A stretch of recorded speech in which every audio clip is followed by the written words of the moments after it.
Assalamualaikum dan salam sejahtera. Saya Norini binti Samsudin dari Jabatan Kerujanan Awam Politeknik Muka. Tajuk pembentangan saya ialah sikap dan motivasi pelajar terhadap pembelajaran STEM secara atas talian semasa Perintah Kawalan Pergerakan. Perintah Kawalan Pergerakan atau PKP di Malaysia bermula pada 18 Mac 2020. Perintah Kawalan Pergerakan ini termasuklah penutupan semua sekolah dan institusi pengajian tinggi awam dan swasta termasuk Politeknik Malaysia. Proses pembelajaran dijalankan secara atas talian sepenuhnya semasa Perintah Kawalan Pergerakan berlangsung.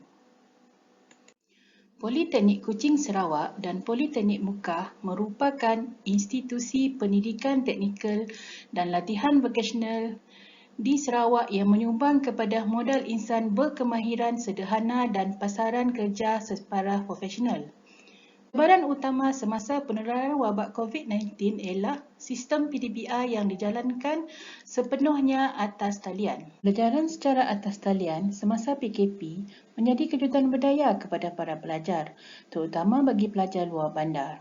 Isu utama PDPR bagi pelajar luar bandar ialah kelemahan dari segi liputan internet dan pemilikan alat telekomunikasi, telefon bimbit atau komputer riba.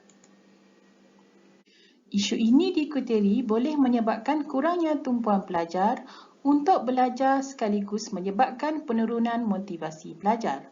Oleh itu, kajian ini bertujuan untuk mengkaji sikap pelajar dan motivasi pelajar khususnya terhadap pembelajaran sains kejuruteraan yang dilaksanakan sepenuhnya secara atas talian semasa menghadapi cabaran era pandemik COVID-19 di Politeknik Kuching Sarawak dan Politeknik Muka Sarawak. Objektif kajian ialah mengenal pasti tahap sikap positif dan negatif pelajar dan mengenal pasti tahap motivasi pelajar mengikut jantina terhadap pembelajaran khusus sains kejuruteraan secara atas talian semasa Perintah Kawalan Pergerakan. Pembelajaran atas talian ialah sebarang bentuk pengajaran dan pembelajaran yang disampaikan melalui penggunaan teknologi digital. Selain itu, bahan pengajaran dan pembelajaran disampaikan menggunakan media sama ada berbentuk grafik, visual, perkataan, animasi, video ataupun audio. STEM merupakan pendekatan pengajaran yang menyepadukan 4 disiplin ilmu secara bersamaan, iaitu sains, teknologi, kejuruteraan dan matematik. Motivasi merupakan salah satu faktor bukan kognitif yang sering dikaji sebagai peramal kepada pencapaian akademik pelajar. Tinjauan adalah berbentuk kuantitatif dengan sampel 136 pelajar semester 1 Diploma Kejuruteraan Awam dari kursus sains kejuruteraan di Politeknik Kuching dan Politeknik Muka. Dan soal selidik adalah menggunakan aplikasi Google Form. Kajian rintis ini dilakukan kepada 30 orang pelajar menunjukkan keputusan kebolehpercayaan terhadap instrumen soal selidik ini mempunyai ketekalan yang sangat baik dan boleh digunakan dalam kajian sebenar dengan nilai alfa Cronbach 0.93. Jadual 2 ialah demografi responden kajian mengikut jantina, iaitu dengan pelajar lelaki sebanyak 51% dan pelajar perempuan sebanyak 49% daripada 136 sampel pelajar. Jadual 3 menunjukkan nilai min keseluruhan bagi sikap positif pelajar terhadap pembelajaran khusus sains kejuruteraan secara atas talian semasa Perintah Kawalan Pergerakan berada pada tahap tinggi, iaitu 3.829. Jadual 4 menunjukkan nilai min keseluruhan bagi sikap negatif pelajar terhadap pembelajaran khusus sains kejuruteraan secara atas talian semasa Perintah Kawalan Pergerakan berada pada tahap sederhana, iaitu 2.814.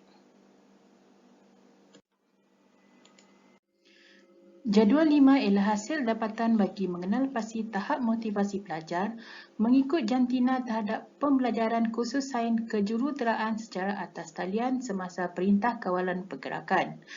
Hasil dapatan menunjukkan min motivasi bagi pelajar lelaki ialah 3.49 dan pelajar perempuan ialah 3.33, di mana kedua-duanya mempunyai tahap motivasi yang sederhana.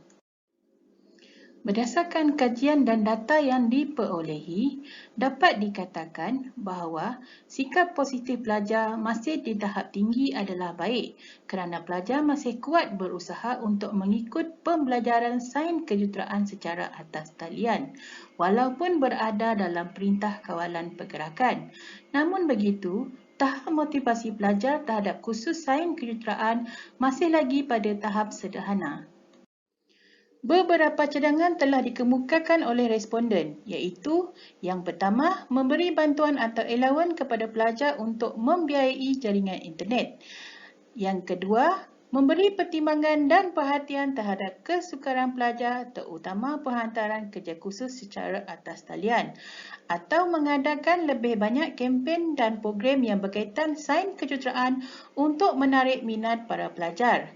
Atau yang terakhir, mengadakan sesi kaunseling dan kepelbagaian bengkel motivasi kepada pelajar.